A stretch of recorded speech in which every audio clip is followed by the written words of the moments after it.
camera will be underneath your camera there.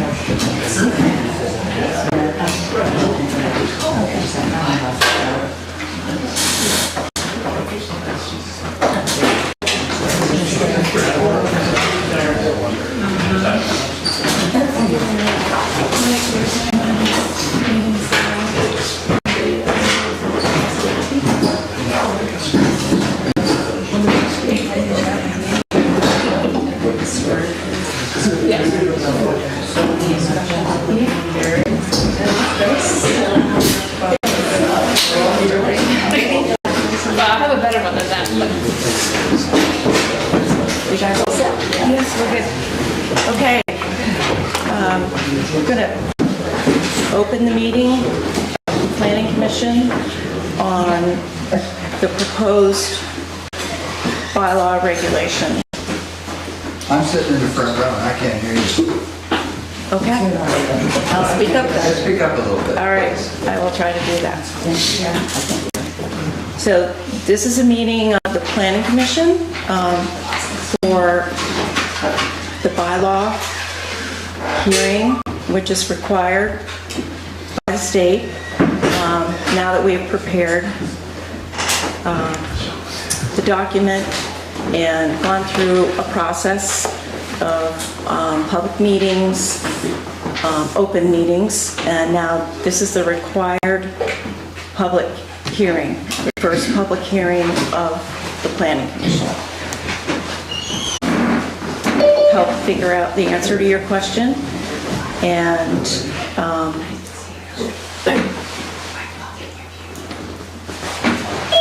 I think the important thing is that this hearing is not about debating the proposals that are in the bylaw at this point.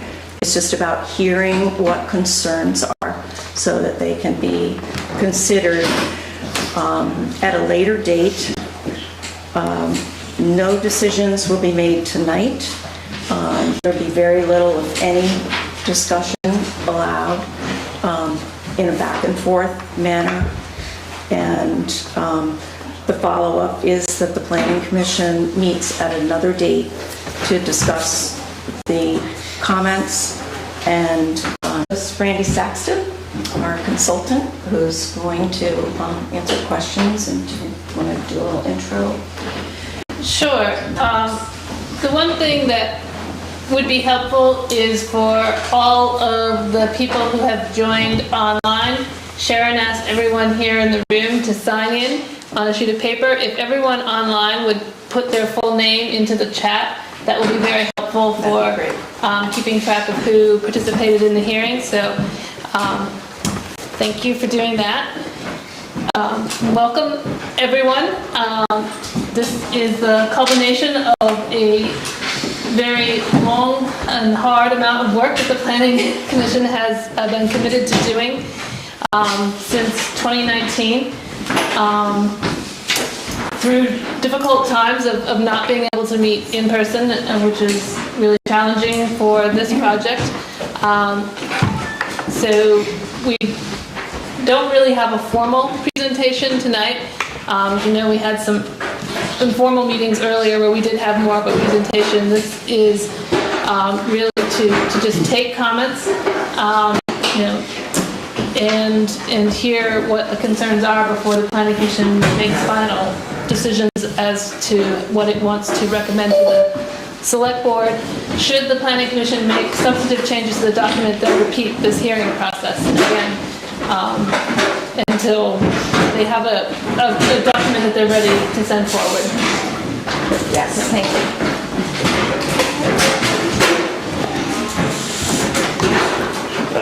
Sharon, for the minute taker, it would be useful if people have questions, if they would kindly say their name so that I could accurately report what you said. I would also just say aloud that the entire meeting is being I understand. taped, right? Pardon?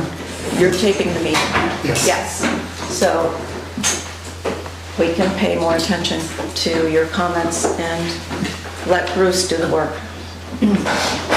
Sharon, is this just open season? Should we give you our comments now? Are you ready? Yeah, we should go ahead, probably work your way through first comments from the people in the room and then from online. Okay, we'll do that. Let's start with just raise a hand and somebody go first. Okay, could you just state your name too when you speak? Sure, Mike Goodbody. Okay, go ahead. Question. I live sort of dead in the center of town, and if I read the zoning stuff that you're, proposing properly, our property is in several different zones, and I'm kind of wondering. For folks online in your answer, in case they don't hear.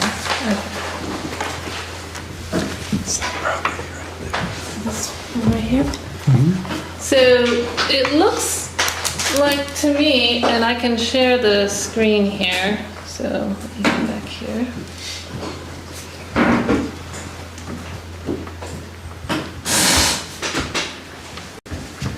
That we're looking at the corner of Main Street and Middletown Road? That's correct. Yeah. That piece is that red color. That is the village business district. So it's a single district, unless there's land on the other side of Main Street. There is land on the other side of Main Street. So that's the green and along the river? Yes. Yeah, and so that is in the resource protection because of the flood zone. So the district splits on the road. Okay, so in that area, nothing can be built. Are you allowed to plant or Oh, yes. put fences or stone walls or anything like that? I think most of that area is subject to the flood hazard regulations, and that's going to be your major, and that's the way it is now as well. So Right. that's your major limiting factor there in terms of building something that's going to displace flood water. You'll have to meet the flood rules. Okay, so, but the rest of the property is all in one zone? Yeah. Okay, well, that's good to know, thank you. Okay. Great. It looks as if some of it's in conservation. Right. The part. No, some of it away from the river, the very back of the lot. It's a large, it's about 20 acres. Oh, so That's this what so it goes beyond this building. Yes. It's, Okay. I don't know whether you've got the property lines are. Yeah, they don't hard. They extend. 23 or 24 acres. Okay, so then I stand corrected. The back part's in village residential, where the yellow color starts. The back part, how do you, Behind, back from Main Street, so to the north and east-ish. and where, how do you determine what's in the commercial zone and what's not? Do you have like a pond back there? I do have a pond back there. Yeah, the line is short of the pond. If after the meeting, if you want to come up and look at the zoomed in piece of the map, you can probably get a good sense of where it is on My your map. apologies for doing this, but there's some questions. Thank you. It's the pond, I'd assume right there.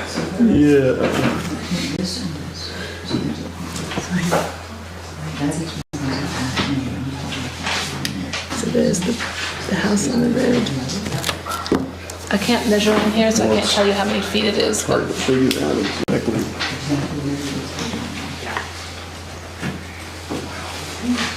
That's mine, because I go up this way. right. This is not mine here, I don't believe. Yeah, the parcel lines are not very distinguishable on this. I think you see one going there. But I can't really tell. So, Are you all set? another zone. Thank All you. set? All set? Well, more or less. For Thank you. now. For now. Okay, we'll take a second. Anybody else? Who's next? Raise your hand. Do you have a question for Randy? Or a comment? comment?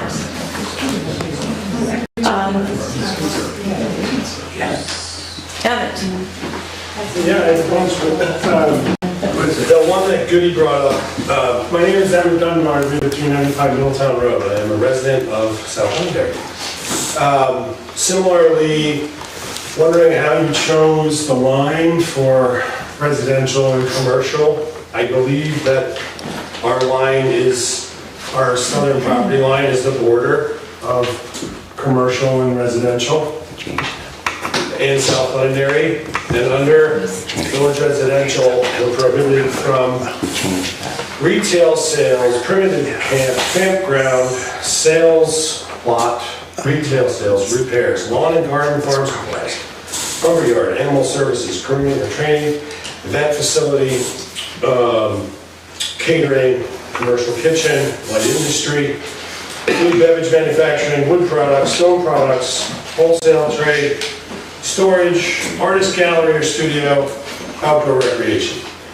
Since we've lived in our multiplex apartment building and farm, we have done probably all of those, and I expect people in the future will as well.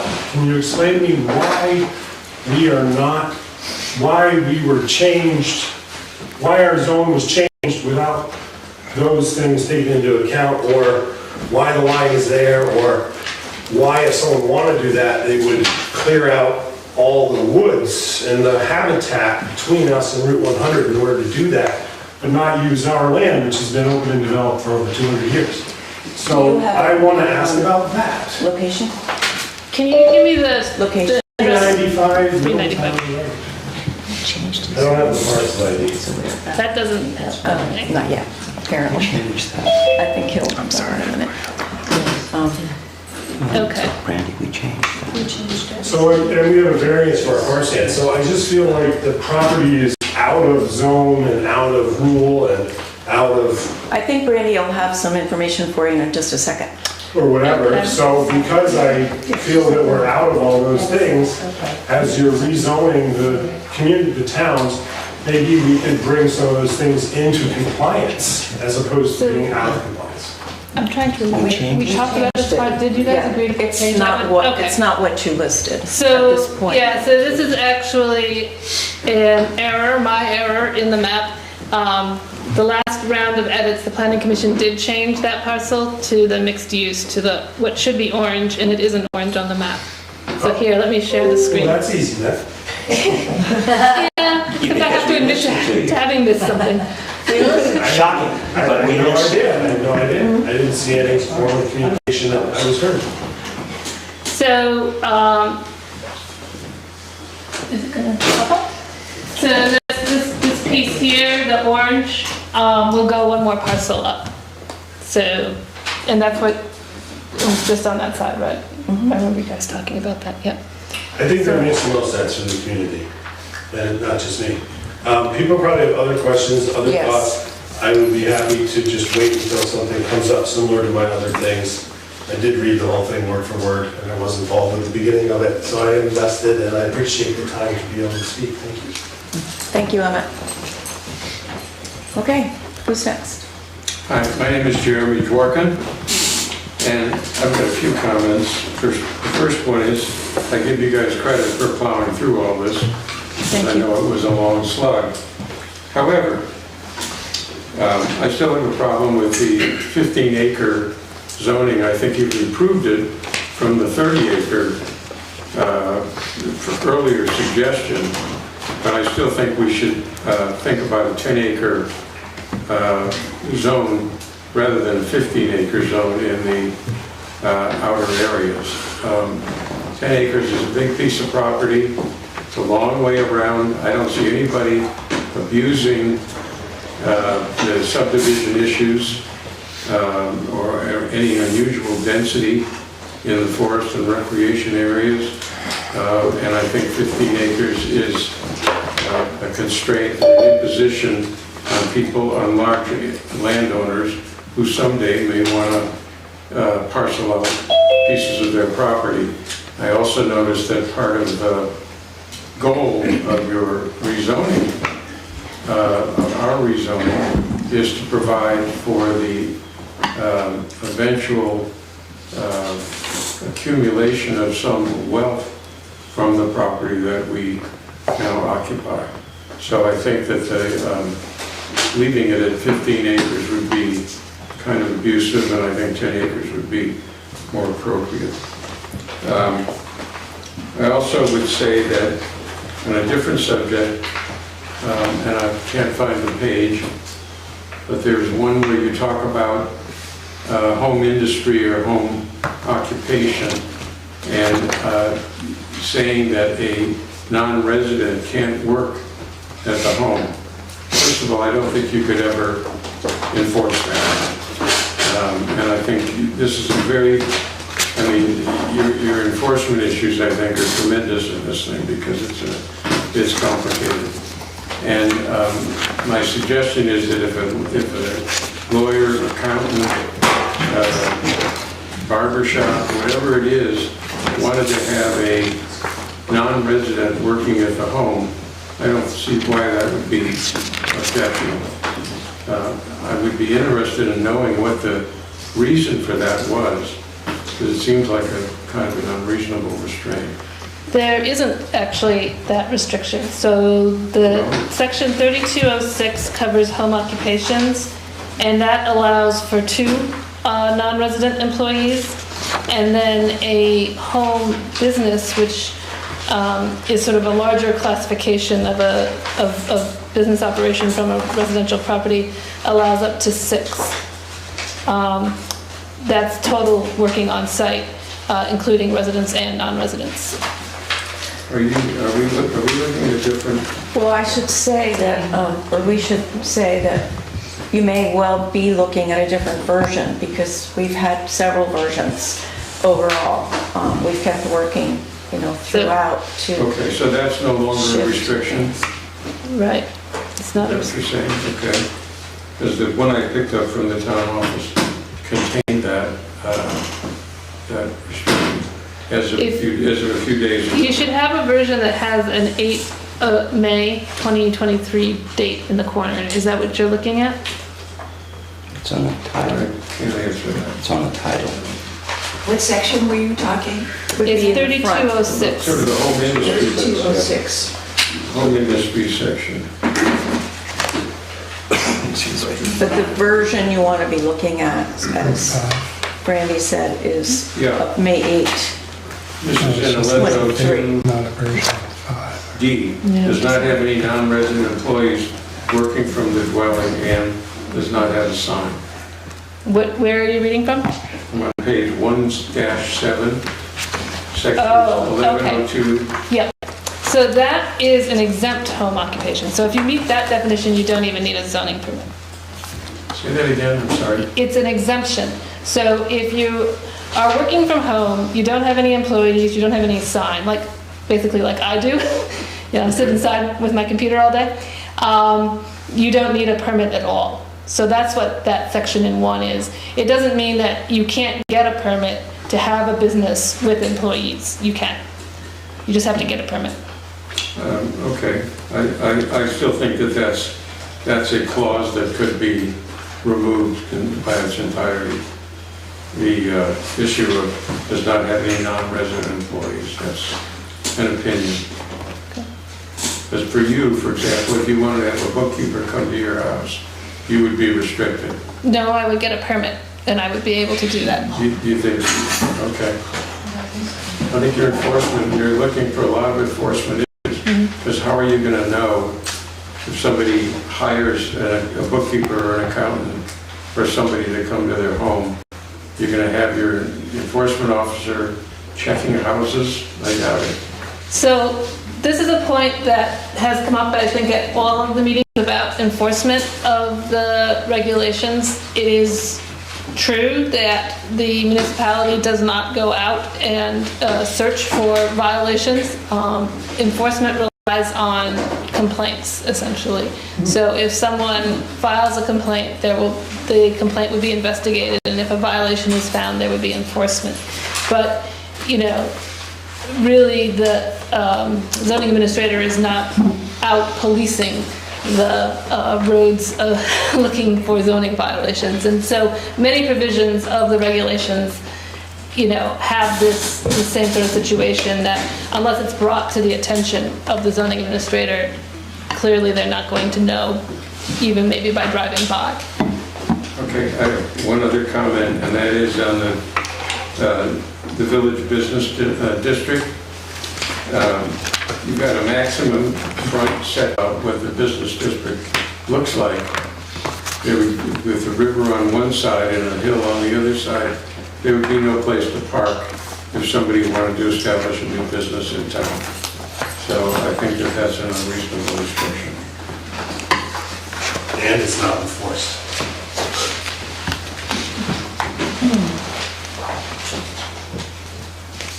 Do you have anything more on that? No. Okay. Do you want to take it online? Or do we want to go through the? I would, Tom's hand is up. yeah, I think you have one more hand in the back from someone who hasn't spoken. Someone who hasn't spoken over there in the corner, I only see a hand. Oh, there you are. Ben Sargent, I'm on the crossroad and under the mountain road on the corner there. I was at the last meeting and I brought up a couple of things. One being that I bought this property, I put my whole house, used my house as collateral, bought the property that Danny Cobb used to own, and he cleared all these really beautiful spots in the woods. And I'm basically being told now that I can't use those. And that's problematic. I understand this isn't a conversation. I'm just stating that I put up everything I had to buy that property. So it's putting me in a really bad spot to go from 30 acre, or 3 to 30 to 15 to 10. It's not what I bought the property for. I didn't have a goal for, every plot back there, but I certainly bought the property for the cluster buildings. You're taking the most beautiful field on the crossroad, and you're basically saying you can put your buildings there, but you have to put sticks up too high. So what I'm saying is anything you put in the woods, back in the area of streams and woods and whatever, out of sight, out of mind. It's not really so offensive. But anything that I do to my property that people can see, people comment. So.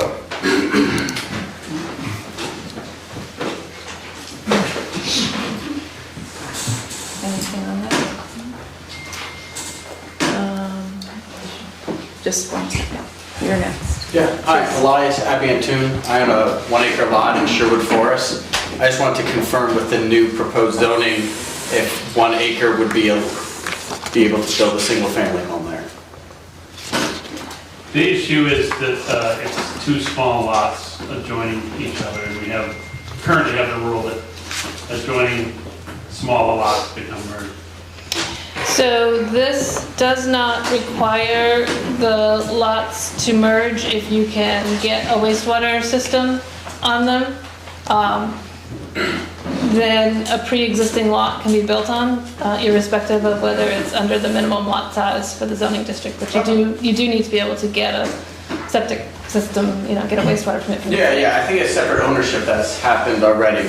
I would just say that like in Sherwood Forest, my grandfather has owned it there since the early 70s, and the vast majority of the houses built there are all on 1 acre plots, and we have 2 1 acre plots there where all the neighbors are on 1 acre, so having it being able to build 1 acre there would just be consistent with the rest of the community, and I think how it was when all those homes were originally built. Yeah, Sherwood Forest would be in the residential district. The minimum lot size is 1 acre for that district being proposed, so if the lot's smaller than 1 acre and it hasn't been developed, you could still put a house on it if you can deal with the setbacks. But the proposed one, 1 acre would be sufficient, right? Yeah. Okay, and currently that's not the case? No, currently Sherwood Forest is in your 3 acre zone. Thank you. Yeah. Sharon, do you want to take me on the screen or Tom? I was going to, Patty, do you want to go? And then we'll go to the screen. Okay. I'm Patty Eisenhower. I live in South Londonderry. I have a question on the property north of the South Village, which is typically regarded as the Prouty property. I did see in an earlier version of the zoning, proposed zoning bylaws that you had placed it in the, what is now called, I call it the Conservation Resource Protection Area. And I want to confirm if that is still the case. And if so, a question for the town is whether or not that severely limits your ability to potentially use that property in the future. Specifically, this is the only town, one of the very few town-owned properties that the town does own. That would be if you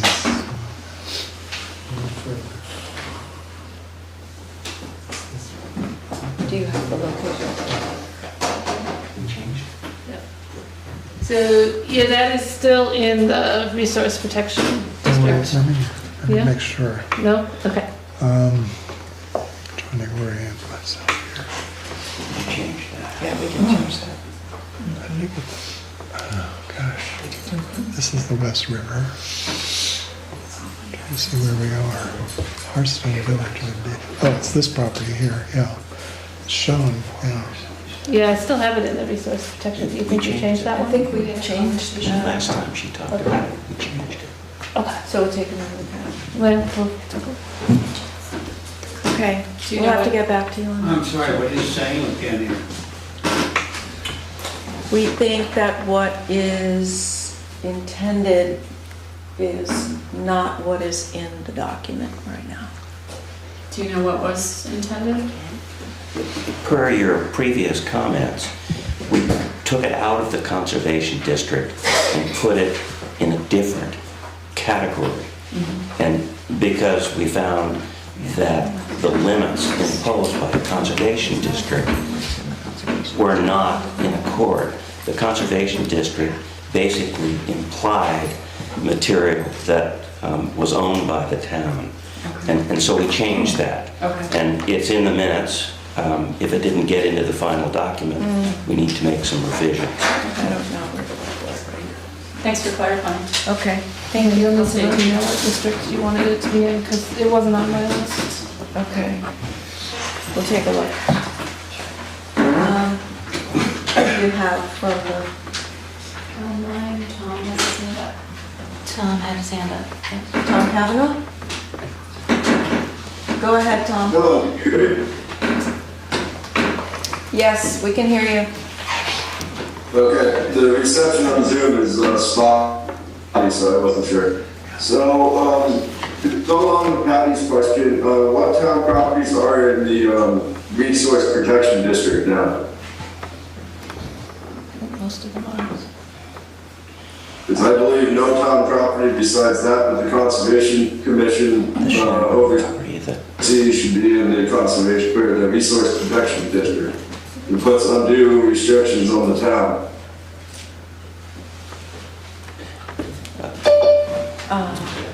I don't think any of them are.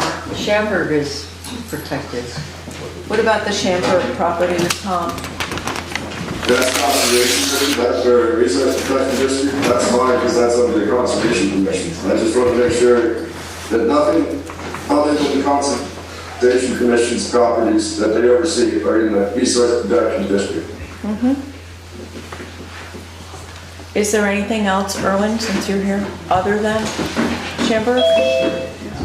Previously, every town property was in this district, so that's what I'm asking. Yeah. I think we're all set that that has been changed. Okay, I got a couple more questions if you let me. Go ahead, please. The flood overlay district, I see that was put in this version, it was not in the old version, I believe. The flood hazard language and district is the same as it is currently adopted. That's essentially governed by state and federal rules and mapping. So the planning commission hasn't made any changes to that. I don't believe it was in the last version. I believe we left it out for a certain reason because it will be very restrictive on any revitalization efforts in, especially in Northville. Now, that was the river corridor. I think you're confusing the flood hazard area with the river corridor. Okay, Yeah, the river corridor language, the planning commission did not pursue that. So there is no addition of river corridor protection in the proposed language. All right, thank you, sorry for the confusion. And one last one is Wood Resource Protection District. You have 15 acres, but you can only build on 2%. That equates to a third of an acre on 15 acres, and I find that rather restricted. I think it should be more of an acre.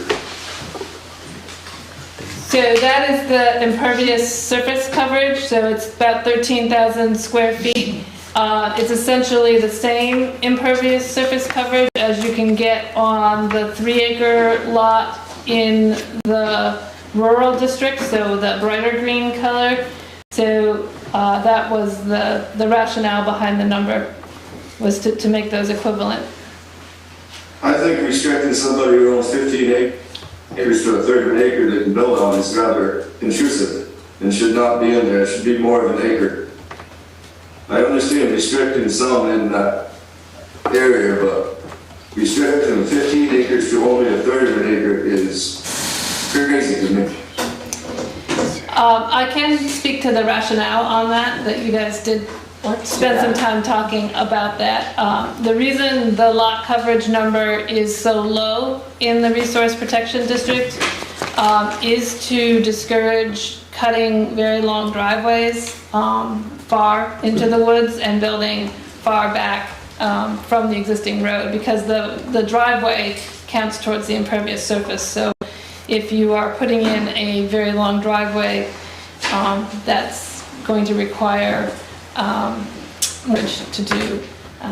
So that was the rationale. It was part of the series of provisions in here that are intended to discourage fragmenting of forest.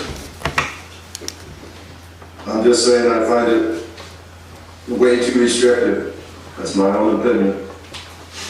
Thank you for the comments. Some others are in like would agree. That's all the questions I have. Thank you. Missed anything that may have addressed this question, but I just want to start out with a little bit of a concern, and that is that when I first learned about the proposed regulations, there was communication that went out, and there was a Google form for people to submit comments and questions. I filled out the Google form. I never received any kind of a response. Subsequent to that, after not receiving a response, I sent an email to the Planning Commission with my concerns and never had a response. So, perhaps I'm an isolated case, but if I'm a little concerned that if other residents and landowners have had a similar experience, that perhaps not all of the concerns may have been addressed. So I just sort of put that out as my own personal experience and just sort of a concern that this may, if others have had a similar experience, they may have been disenfranchised from this process. My specific concern is that, and I think I'm not alone here, that my property has been cut in half in the zoning map and placed into 2 different districts. And one of the districts is this resource protection area, which, the net effect of this is half of my property has been made unusable. So that is a concern that I have, and I'll just leave it at that. And one other, I don't know what the plan is here, but I'm hoping that the Planning Commission will put some more effort into this and alleviate concerns out there. But ultimately, I do think it's really important that these regulations be put to the voters at large for a vote.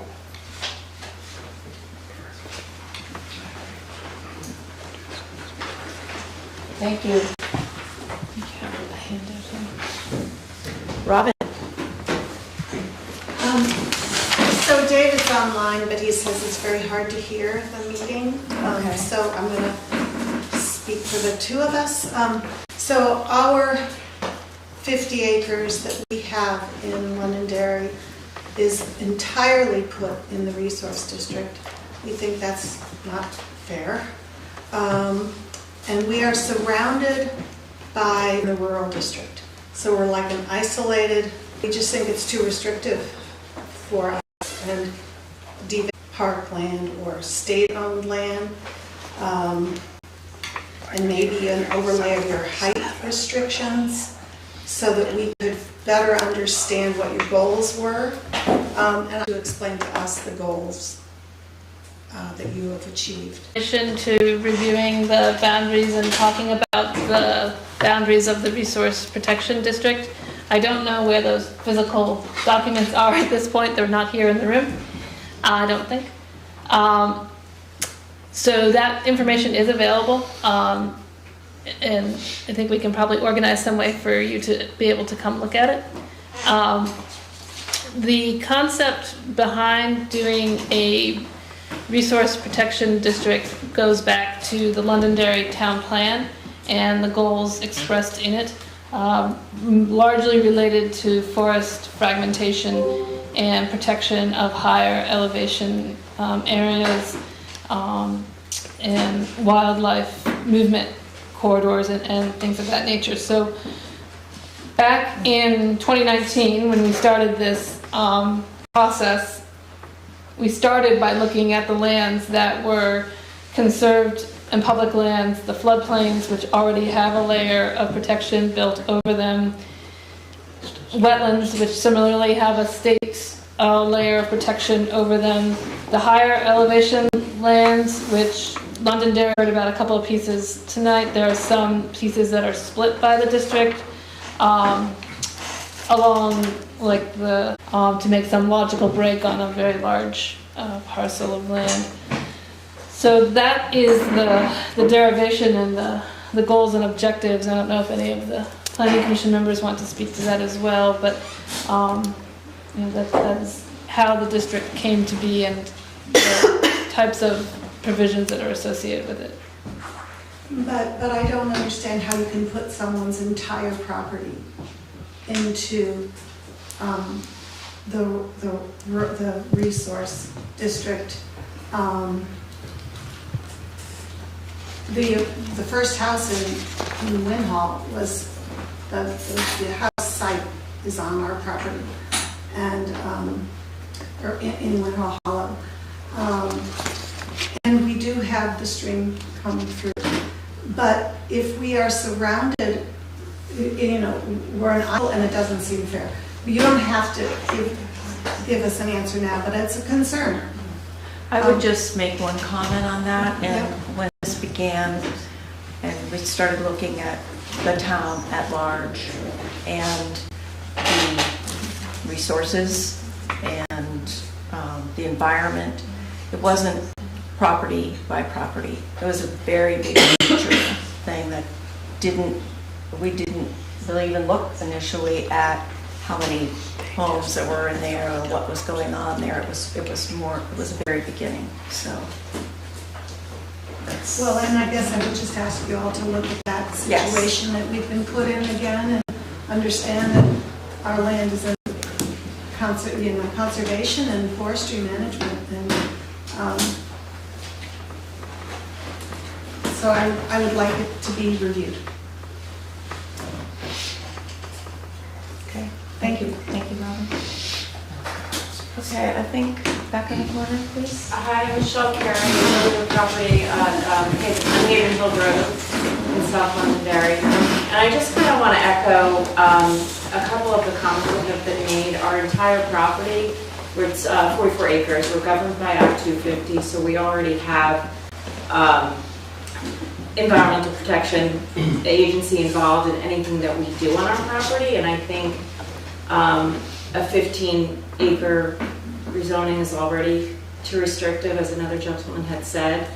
And I would also just say, for us, we bought 20 years ago with the intention of having the opportunity to do different things. And I think we feel a little bit like it's a bit of a bait and switch. And now, I think the gentleman over there said it sort of devalues the property in a way which makes me feel a little blindsided.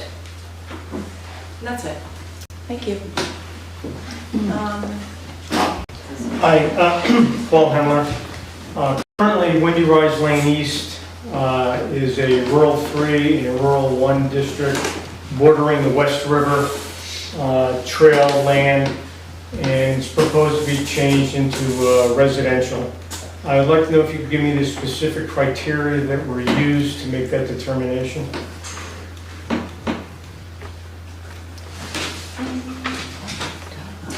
The property, as you know, is currently zoned almost entirely in your neighborhood in the residential zone now. And it's going to stay zoned equivalent to basically how it is. No, most of it is in the residential now. A small portion of that area. Will be. No, now. Currently, it's all rural. No, it's not all rural. We've looked at these maps several times. The corner of the property is rural, but most of it is in the residential zoning now. You're incorrect. No, it's rural residential 1, which is the equivalent to the current proposed residential district. Okay, well, I just want to pause, and they're really having a hard time hearing online, so everybody project as much as possible. Yeah, I'm going to share over the maps.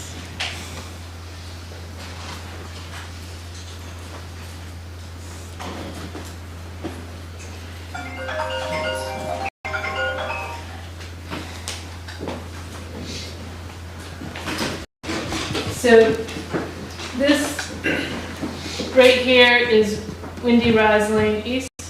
Comes up, it makes this little shape here. This is the rural residential 1 zoning district. Description of the rural 1 district. Yeah, it's rural residential. That's the name of the district. And this is the proposed map, which adds that corner that's cut off here to the residential district.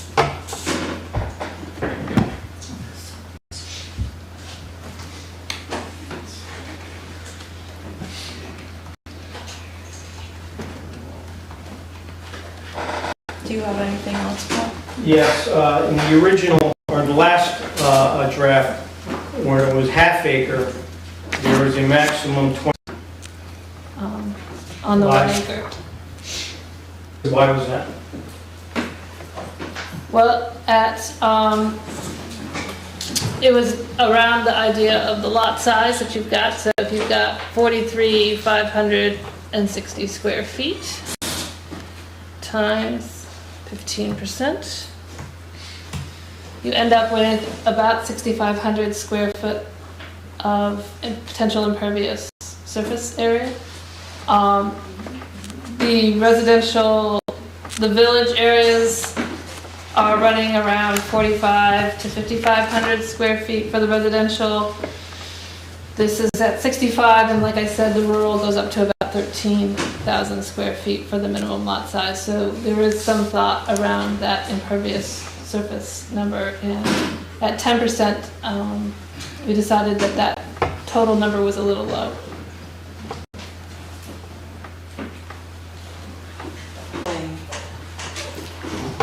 The building, the proposed regulations is 3 acres. My Lot can be built on. There's actually a section devoted to this question under non-conforming lots, section 1303 of the proposed regulations, that clarifies the septic system or wastewater permit from the state. You can go ahead and build on a pre-existing small lot anywhere in town. Great, thank you, appreciate it. Thank you.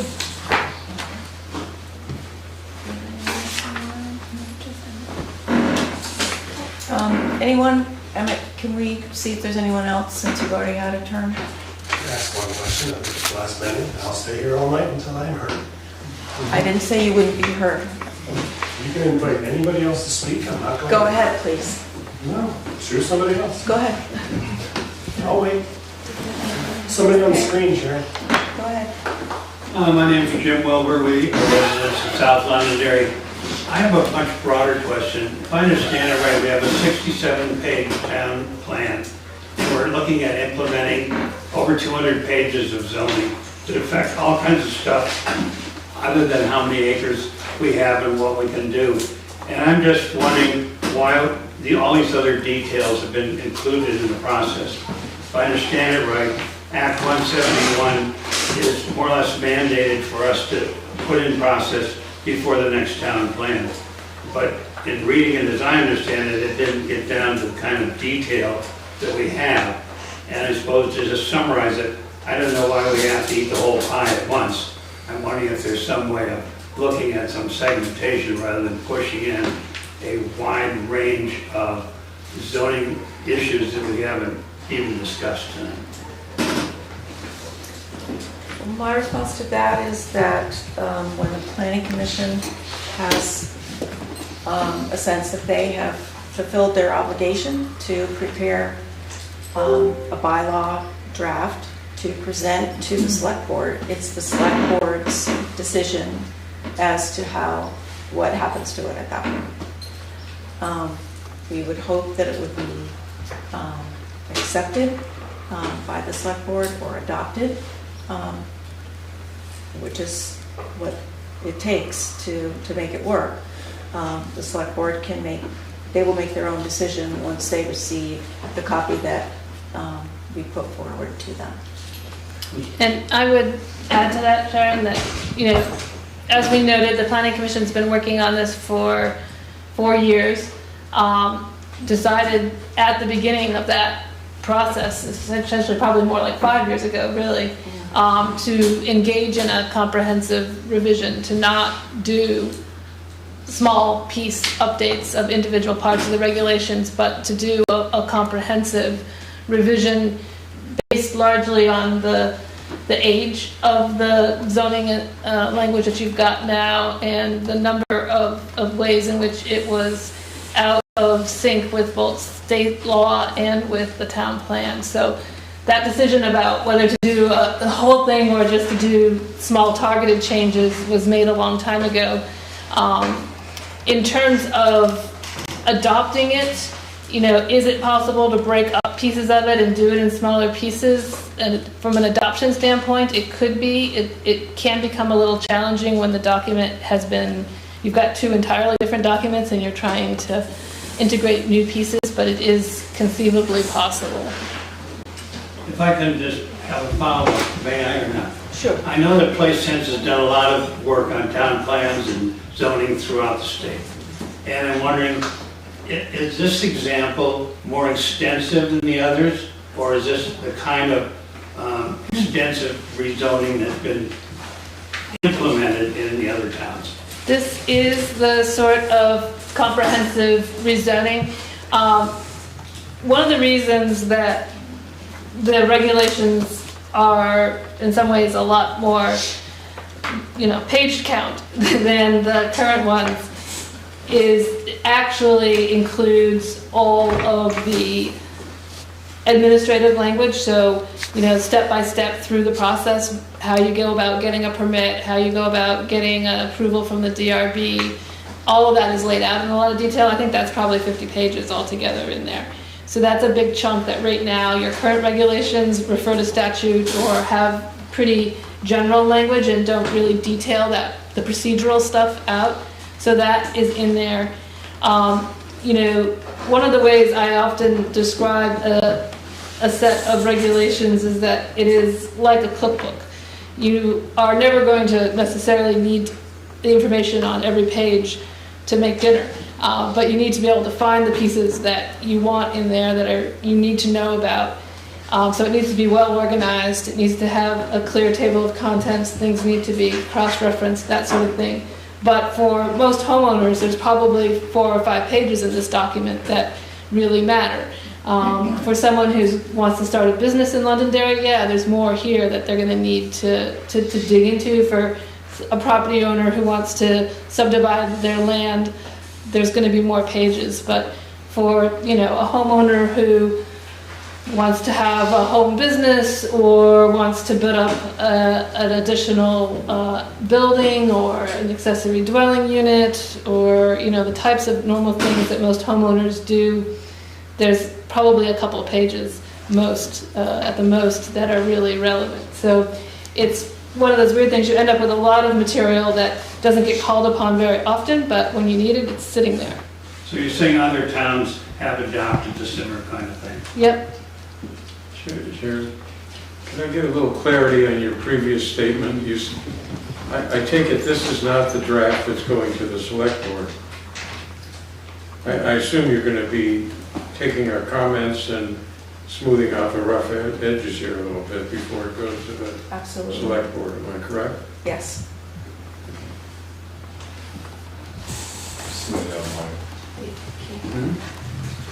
David Key, are you there?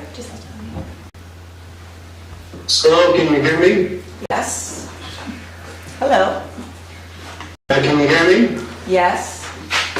Okay, and David Key, my wife Robin, I think, spoke. I couldn't hear, the audio was terrible. I'm sure she made good points. And so I won't dwell on this, but when I look at our Spring Hill farm, it's an old farm, all the land was taken into this conservation program. We had dropped in the town of Winhall, which is a 5-acre zoning and agricultural on the other side. To have one zoning 15 acres on one side, well, it's 30, but 15 and then 5, you know, if I was ever going to do anything, it would be another constraint and another, you know, planning issue. I think they should be consistent. And I would build on that. I'm sure I never could because it's floodplain. So between the two, you know, current use, I think I've already conserved what you're trying to conserve again. And so I am upset about this. So anyway, thank you very much.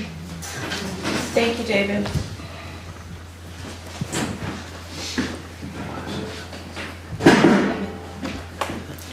Emmett. Yes, 30-20 riparian buffers. Not entirely sure. What is a riparian buffer? Is that like any creek or stream? Oh, and page should be there too, but not on that one. 30-20. Is that kind of any creek or stream running through a property? Are they identified in the community? Or is it the type? I think it's just the definition for a body of water and you know.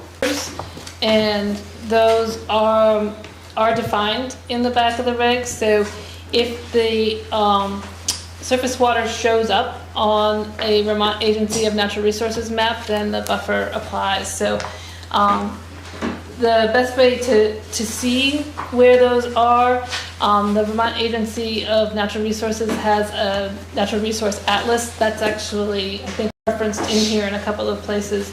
That's a good source for going and finding where these resources are, like the streams or the wetlands. That there's some language around wetlands that, you know, the floodplain stuff shows up there too. So that's a good resource. Okay, so like the outflow from ponds and things and surface water, and you know, not just seasonal. Right. If it shows up on the map as a mapped stream. The Vermont or USDA and RCS? No, the Agency of Natural Resources has a layer of surface waters, a Vermont hydrography layer. Vermont Agency of Natural Resources. Yep. Okay, and then if in any development, those areas were disturbed in the past, it's not the 15, 30-day zoning. If someone were to develop within the buffer, they would theoretically, I guess, have built a structure without a zoning permit, in which case enforcement would ensue if the zoning administrator became aware of this structure. So it has to be a structure. Well, you know, there's not a provision in here that's going to stop someone from getting a chainsaw out on their property on a Saturday morning and taking down trees along the street. That's not what these regulations do. But if you do develop in the riparian buffer without a permit, that's a problem. Just like if you develop anywhere in town without a permit, it's a problem. Right. Okay, well, at the same time, 1003A, purpose, protect natural resources, wetlands, and agricultural soils. Prevent land use and development that would detract from natural beauty or the rural areas of the town and the historic character of it. So, yeah, so, but basically, people are given permits to do things and make changes to their properties as they're allowed. And then they do those things, and then there's no enforcement or necessarily a specific prescribed review. Is that right? You don't go back and look at every development that's been done. Does the zoning administer glare and light trespass? So is the glare and light trespass, light pollution, 3102B, number 8, page 333, is that commercial and residential? Is that every building and every light, and how is that enforced? So 3102B gives you the applicability statement for those lighting standards. So it says that if you're going to install outdoor lighting, it has to be done in conformance with the regulations. It doesn't apply to streetlights, and it doesn't apply to low-intensity fixtures that were exempted back up in the beginning in the exemptions, and those exemptions are for residential property. So, So residential properties are exempt from the lighting ordinance? as long as they're putting in sort of fairly normal residential level lighting. Yeah. But there's a collective amount of light that is calculated for lumens. So you can put in 1 million level lights and pass the lumens, right? Yep, so the fixture would have to be 2,000, not more than 2,000 lumens, and then it has to be directed downward and shielded so it doesn't cause glare or trespass over the property lines. So you can't. What's the 10 p.m. thing? That would apply to. It would be more likely to apply to commercial property because they'd be coming in before the DRB for a site plan approval. It could potentially apply to multi-family residential property, but the DRB can adjust that. So if there needed to be security lighting, or there needed to be lighting, between a parking lot and a residential building, the DRB can allow for that. It's a baseline that starts at the business lighting going out and the multi-use lighting going out at 10. Lights, there's nothing we can do except for complain to somebody in a written complaint that it's very bright and there's light pollution. And then maybe someone will do something and maybe something will happen. So, light concerns, noise concerns, these types of nuisance concerns are always a challenge. The extent to which you can determine that a residential property has gone beyond these standards is you can walk difficult. in your yard without any lights on from your neighbors 40 yards away and see where you're going. So, Yeah. so at some point I can talk to people in the building, figure out how to go after this and quantify it somehow. We're going to spend money to have someone measure lumens or something. So, both with the outdoor lighting and the noise, zoning is not the most effective way to deal with sort of the nuisance side of it. These outdoor lighting standards are really intended primarily to apply to someone operating a business, right? It's the normal lights for a business. A dispute between neighbors over outdoor lighting, the zoning is probably not going to solve it.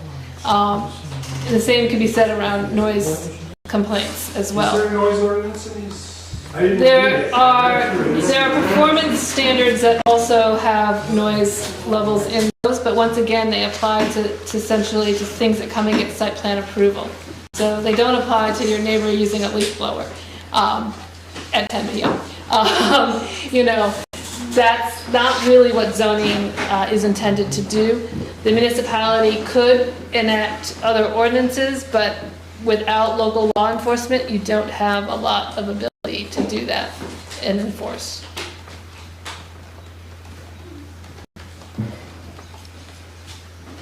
Jim?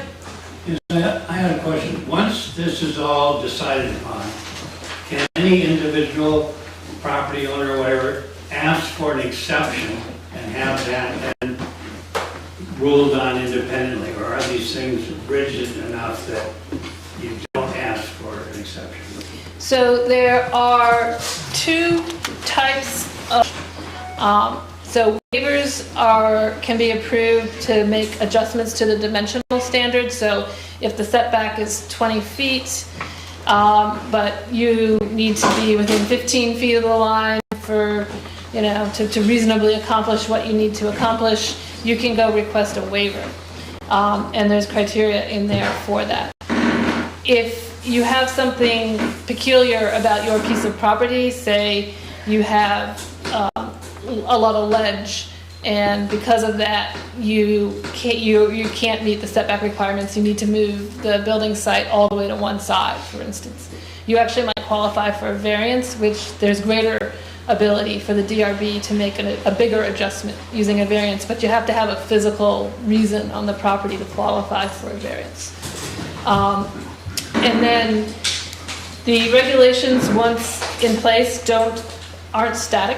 The town can make amendments going forward and will likely and should likely do that. The applicants can request zoning changes. A small zoning change, while the Planning Commission's been working on this one for 4 years, a small zoning change can happen in as little as 2 months.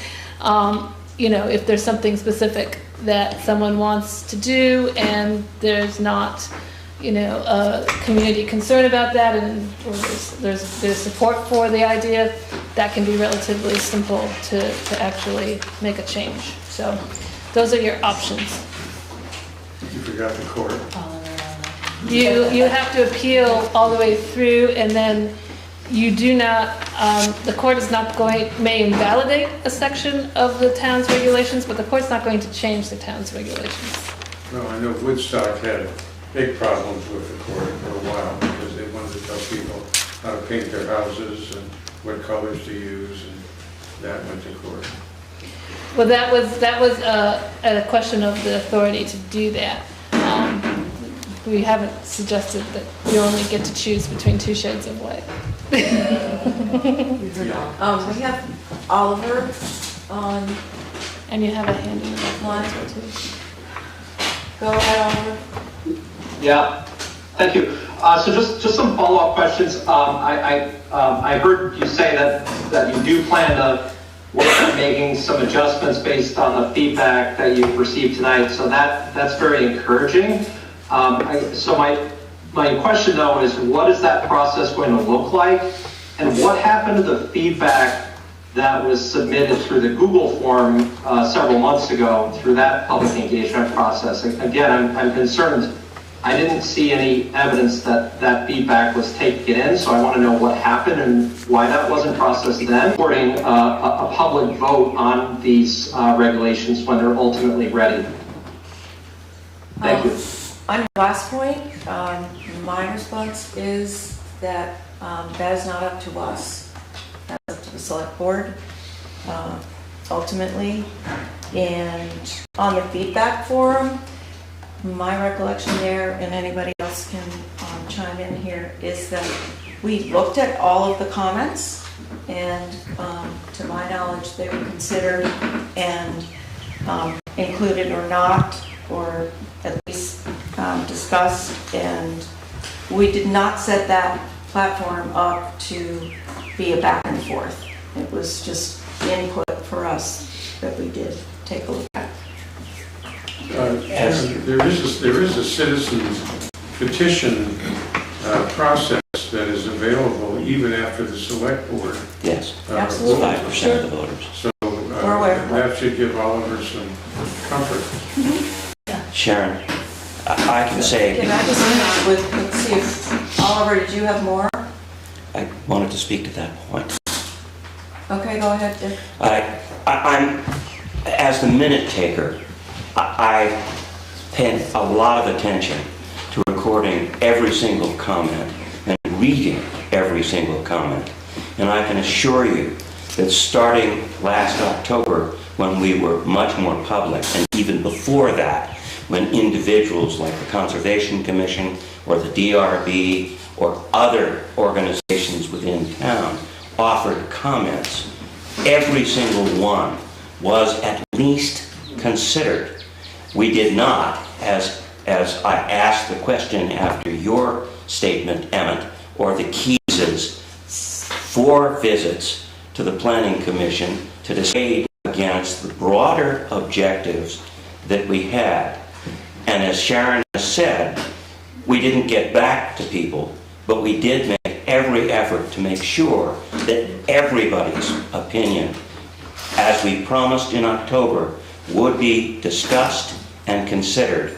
And if you read the minutes, they're fairly... It would be helpful if the Planning Commission would proactively express its support for a townwide vote. And I'd really like to hear if the Planning Commission would be supportive of that.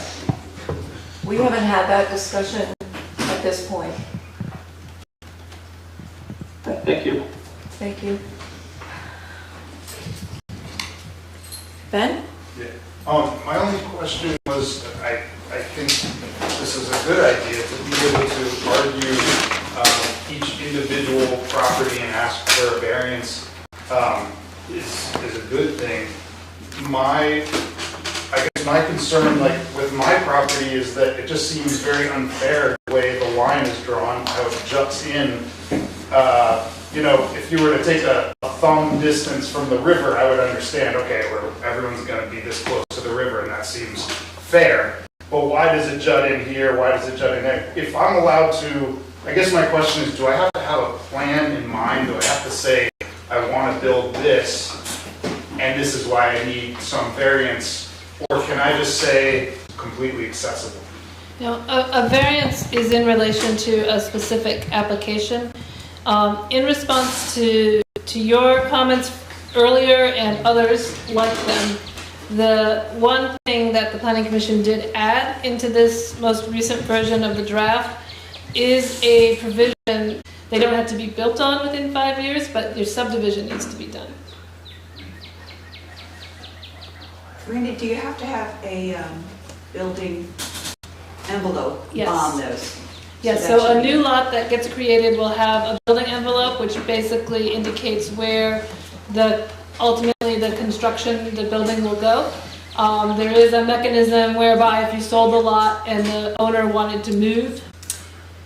Yeah, so if you're looking for that language, that has been added to paragraph 2108E on the bottom of page 2-25.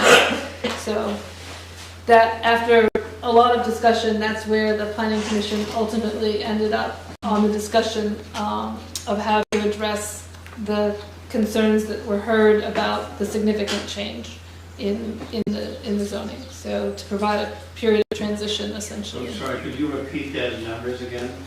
It is section 2108.E. It's on page 2-25. Oh, thank you.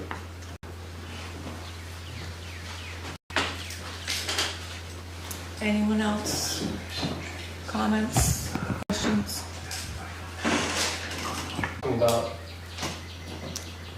I didn't bring that piece of paper. We did do that analysis. Was it around 80? I think that's about right. It was less? Yeah. Not more than. It was not more than. Okay, that's the group memory. 87. Not more than what? 80. 87. Out of a total of? I think it was 147. 147? Dick What I'm 6. recalling. So, And if you were at the meeting where we actually reviewed each one of those, and then we made some changes which lowered the bar just a little bit, and we did study the lot sizes as it related to the district. And when we changed it to 15 acres, it seemed to address a majority of the concerns that had been previously and vociferously expressed. So obviously when you're dealing with people's lands and their futures and the way they want to use their land, it's personal and it's emotional. And what we tried to do was be responsible to the overall objectives of the plan, but at the same time not unduly, thus the provision of allowing a current owner to go forward using the Rural 3 current designation in order to subdivide their lands. The idea of trying to be comprehensive about all of this is to accord with the current law, fix out-of-date language, because the last zoning regulations were simply rewrite in 2008 of previous zoning regulations. The language has changed, the planning, town plan has changed, circumstances have changed, state law and federal law have changed. So the reason that we sought desperately to get the language current, to get a document that has a PDF possibility so that you can search by words instead of trying to go through 217 pages of a particular document. And so we're trying to make the language current, but at the same time, we also recognize that this is not our plan. This is the plan that applies to the citizens of Londonderry. And we are extraordinarily sensitive, not only to those who express objection, but the hundreds who might also express exceptions. I remember the Keys comments. I remember the Handler's comments. I remember the Wright's comments. I remember Mr. Dunbar's comments. But we also, throughout the process, consulted Will Goodwin as to what was enforceable and what was not enforceable. And where there were compromises, we sought to make them.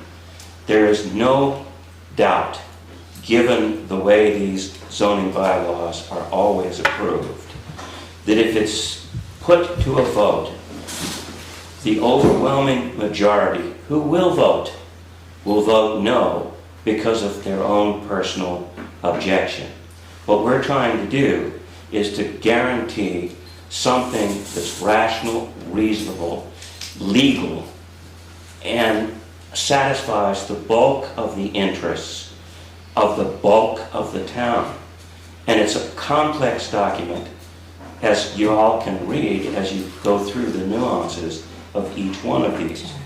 Dick? We continue to want to listen to you. Thank you. So we did find the sheet of paper virtually here. Oh, good. With the numbers on it. So there are 119 privately owned parcels that are either fully or partially in the proposed resource protection district. 87 of them are entirely, the whole parcel is in the district, and the other 32 are partially in. 47 of those were already of such a size, they were already small, they're under 6 acres, so they can't be subdivided under the current zoning now. And there were 17 parcels in there in that set that are subject to a conservation easement, so they may have some ability to add some additional buildings to their parcel, but it's going to be very limited based on the terms of the conservation easement. There's about 30 parcels that are fully or mostly in the flood hazard area.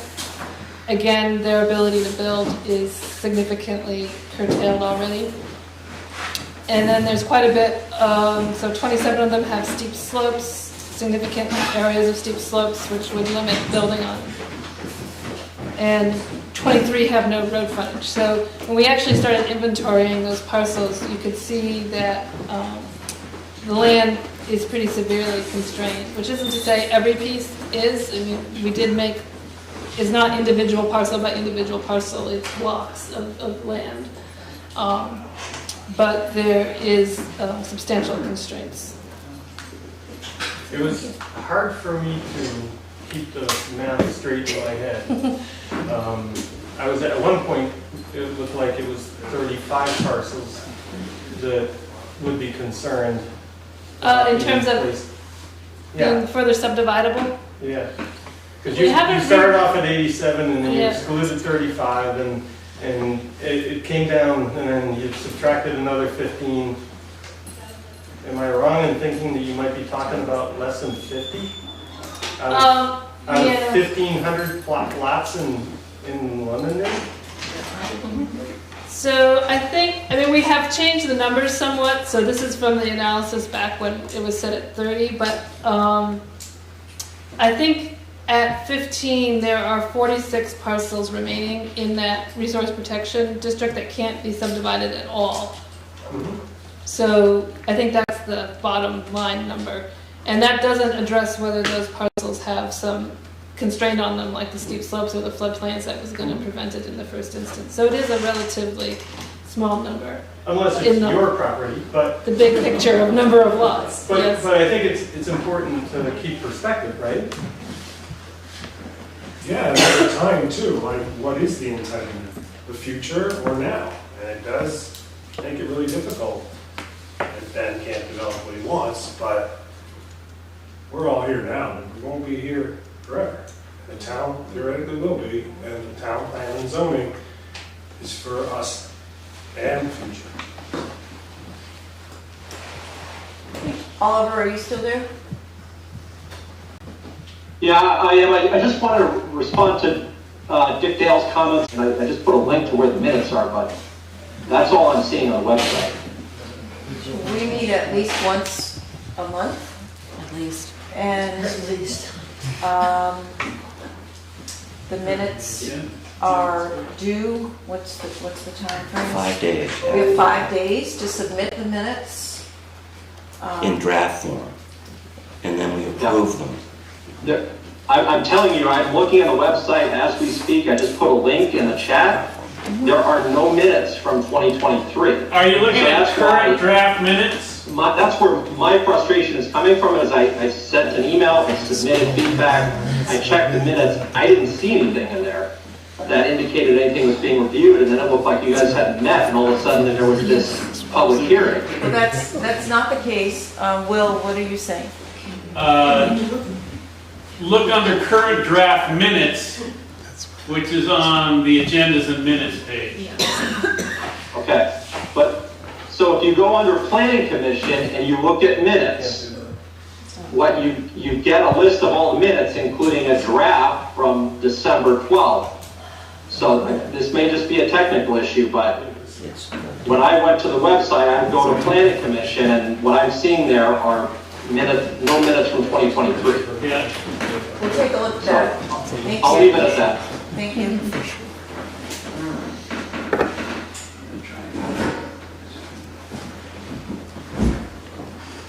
Okay, any other comments, questions? What are you pointing at? David Key. Mr. Handler. David has a comment. David Key has a comment, question. David? Thank you. I had the same problem with the minutes because I have been tracking that to see, you know, if some of the material got through, so I'll have to, you know, go back and look at that.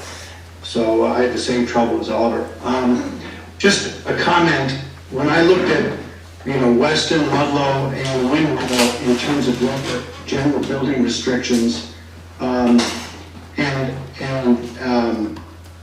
first of all, their plans are much shorter, and I guess that's because of administrative aspects of this to get everything right in one document. But I might separate that out so it's a little easier for somebody in the lay area, or, you know, somebody like me to actually have time to go through and read what's important. I did see the letter from the Planning Commission.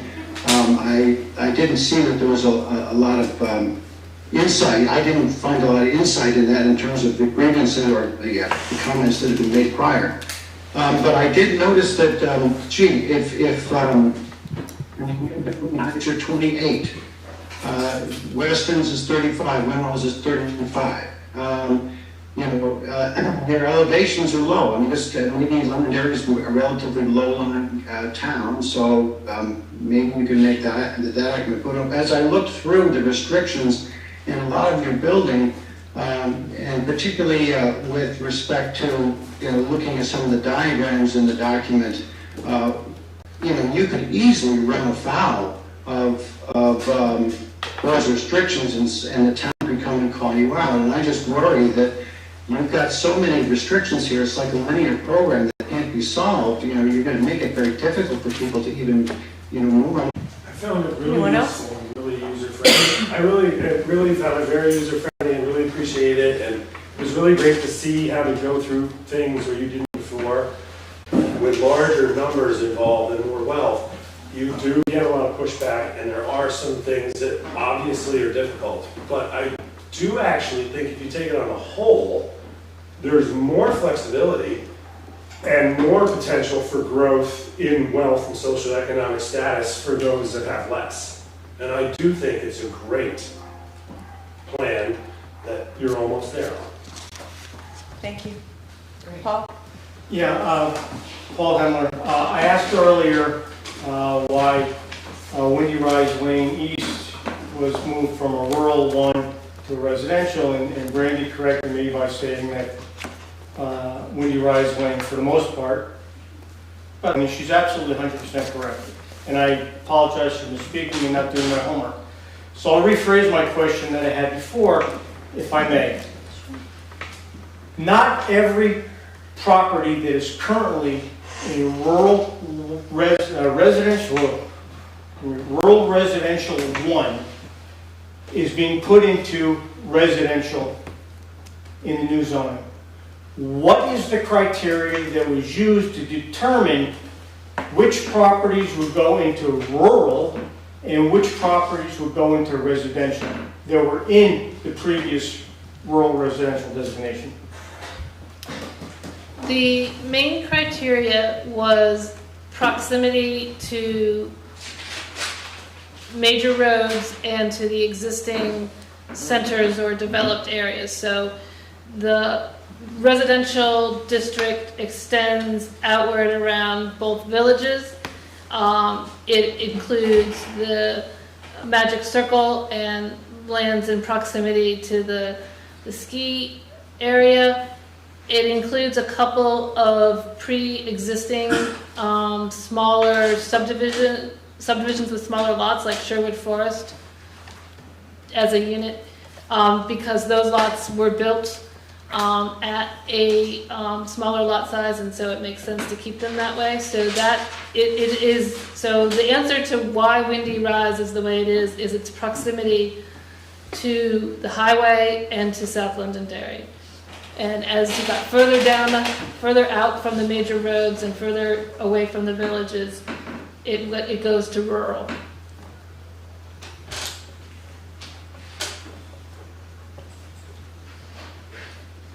What is the determination of what proximity means? I mean, you have to get in a car to go from Windy Rise Lane East to the South Village. You're not walking down there to collect your mail or buy a cup of coffee. So once you have to get into a car, what does proximity mean? It's just distance. It's how close is it? It's closer than the lands that are further out. This plan takes Powder Mill, is it? Powder Ridge, and creates almost an entire neighborhood of non-conforming properties to put it in a rural district where it's currently in a residential 1 district. They have to get into a car, and it takes them probably about 17 seconds longer than me to get to the North Village, and it takes me to get to the South Village.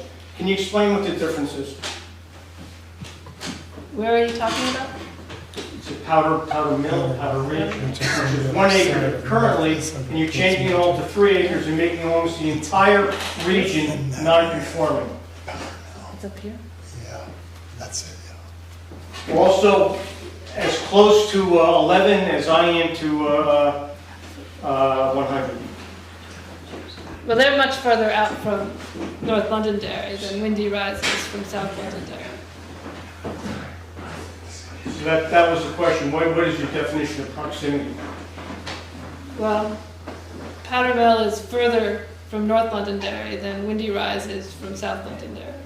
I understand that. But once I have to get into a car, I know, Sharon, I'm sorry, you didn't want to have the debate, I apologize.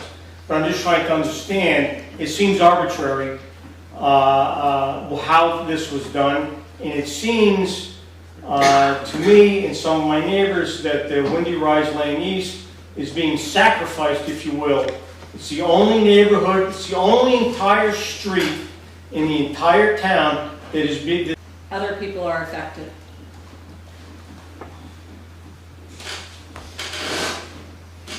Thank you.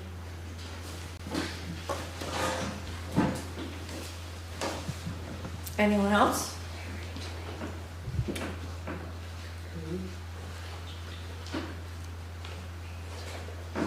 Did you want to speak? Amy?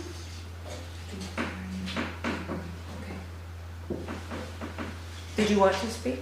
No. Okay. Okay. I parked her in.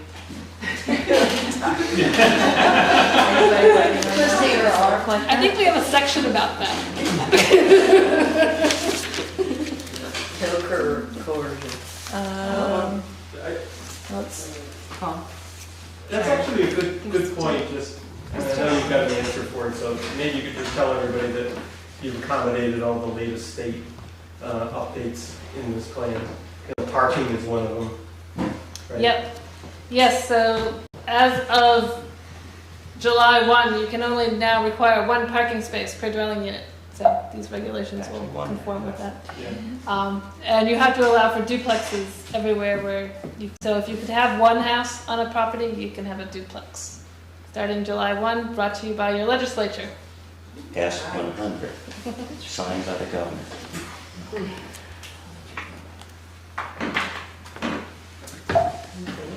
Okay. It appears You're going to close your we're hearing? ready to close the meeting. I take a motion. To adjourn?